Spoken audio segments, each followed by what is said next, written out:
علیکم، آپ دیکھ رہے ہیں کے نیوز ایچ ڈی۔ میں ہوں حارث علی شاہ گیلانی۔ چلتے ہیں آج کی اہم خبروں کی طرف۔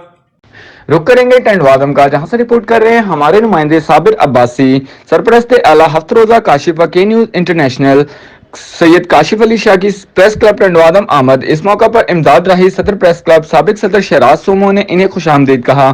ان کے علاوہ پریس کلب ٹینٹ وادم کے مختلف عہدیداران جن میں محمد صدیق مستانہ، جاوید عالم، وقاص راشد، یوسف زئی، احسان غوری، مشتاق خاص خیلی، شبیر پنوہر نے بھی موجود تھے۔ صدر پریس کلب امداد راہی جو کہ بانی ہفت روزہ کاشف مرحوم سید راغب علی شاہ کو یاد کرتے ہوئے کہا کہ وہ صحافت کا ایک بہت بڑا نام تھا۔ پنجاب کے علاوہ پورے اندرون سندھ کے اندر پریس کلبوں میں بھی وہ جاتے اور صحافیوں کے فلاح کے لیے کام کرتے رہتے تھے۔ مزید خبروں اور اپڈیٹس کے لیے ہمارے ساتھ رہیے گا، تب تک کے لیے اپنا خیال رکھیے گا۔ اللہ حافظ۔